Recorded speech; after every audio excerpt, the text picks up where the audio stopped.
सिर्फ मोदी सरकार की घेराबंदी करनी है, मोदी सरकार पर निशाना साधना है, इसीलिए खामियां सारी मोदी सरकार की गिनाई जा रही हैं। भाई ये वक्फ कानून आ रहा है और अगर मुसलमानों का इससे कुछ भला हो जाएगा तो फिर विपक्ष को क्या तकलीफ हो रही है? आप लोग तो अलग ही लेवल पर गिरगिट तक पहुंच गए, वहां पर भूल गई। 2010 में लालू प्रसाद यादव की तरफ से ही कहा गया था ना, और सदन में खड़े होकर लालू प्रसाद यादव ने कहा था कि साहब इसको कंट्रोल करने की जरूरत है, तब कोई दिक्कत नहीं हुई थी, अब बहुत दिक्कत हो रही है। आइए रोमाना जी, मुझे मालूम है कि जब जदयू के प्रवक्ता और बीजेपी के प्रवक्ता बोल रहे हैं तो आपका मुंह से एक शब्द निकल रहा है, परफेक्ट परफेक्ट, आप यह बोल रही हैं, लेकिन काश हमारे लिए भी एक बार परफेक्ट निकल जाता। कंचना जी आपने क्या बोला, एकदम परफेक्ट, कोई बात नहीं। आप ऐसे जनरलाइज स्टेटमेंट दे रही हैं कि देश का मुसलमान दहशत में है, तो मैं परफेक्ट कैसे कह दूं? जवाब दे रही हूं, कैसे कह दूं परफेक्ट? आप कह रही हैं देश का मुसलमान दहशत में। मैं आपसे यहाँ पर आपसे दहाड़ कर सवाल पूछ रही हूँ, आप कह रही है देश का मुसलमान दहशत में। बताइए, मतलब मैं परफेक्ट कैसे कह दूं? हाँ आइए, मैं तो सिर्फ अपने दर्शक को क्लैरिफाई कर रही थी कि मैं क्यों नहीं कह रही हूँ। सुन लीजिए, कोई बात नहीं, प्लीज आइए, प्लीज कोई बात नहीं, वो दर्शक है। नहीं रोमाना जी, दर्शक जिसको परफेक्ट कहना है कहेंगे, आप जिसको कहना है आप उसको कहिए। लेकिन हम आपसे पूछना चाहते हैं,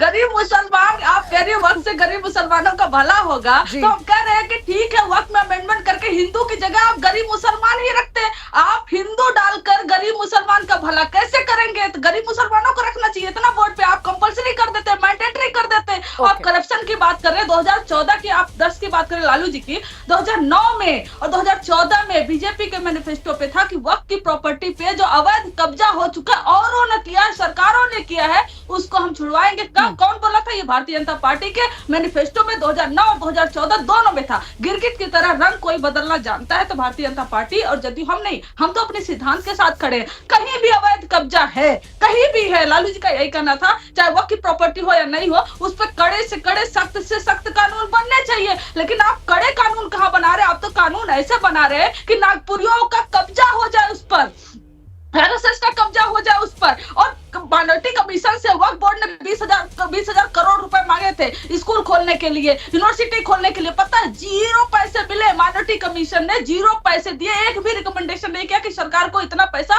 वक्फ बोर्ड को देना चाहिए यूनिवर्सिटी और कॉलेज खोलने के लिए। आप सवाल पूछोगे और कंट्रोलर, उसके रेगुलेटर, ट्रिब्यूनल के मेंबर, उसके जितने भी मेंबर होते हैं वक्फ बोर्ड के ना, सरकार ही तय करती है। ये कोई प्राइवेट, आप जो बात कह रही है मैं उसको आगे लेकर चल रही हूँ, बॉडी है। आप जो बात कह रही है मैं उसको आगे लेकर चल रही हूँ, लेकिन सवाल तो यहाँ पर यही है ना कि साहब वक्फ के पास तो अपनी इतनी आमदनी हो सकती थी, हजारों करोड़ की आमदनी हो सकती थी वक्फ की।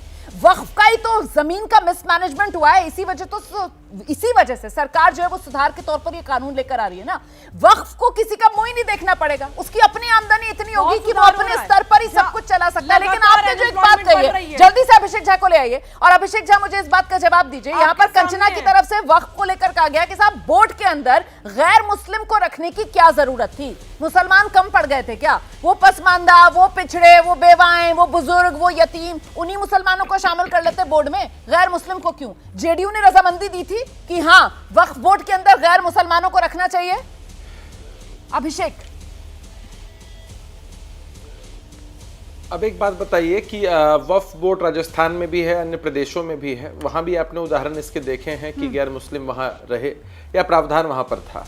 आप जानती हैं कि हिंदू मान्यता के हिसाब से तिरुपति बालाजी का जो मंदिर है जी, बहुत प्रसिद्ध है, बहुत प्राचीन है। वहां का भी जो ट्रस्ट है वहां भी नॉन हिंदूज उसमें रहने के प्रावधान है। तो क्या दिक्कत समस्या इसमें हो गई आपको? अरे मेन मुद्दा क्या है? मेन मुद्दा यह है कि वक्फ की जो संपत्तियां हैं उनका बेजा इस्तेमाल लोग करते हैं, उसका अनैतिक लाभ लेते हैं और जिन तक इसका लाभ पहुंचना चाहिए वो नहीं पहुंच पा रहा है। तो इस पर तो कहीं चर्चा ही नहीं है कि भाई ये जो कड़े कदम उठाए गए हैं कि ट्रांसपेरेंसी हो, इनकम एंड एक्सपेंडिचर दोनों में ट्रांसपेरेंसी। समय देखिए मेरे पास इतना ये स्वागत योग्य कदम नहीं है इनके हिसाब से। आज बहुत बहुत शुक्रिया आप सभी का हमारे साथ जुड़ने के लिए।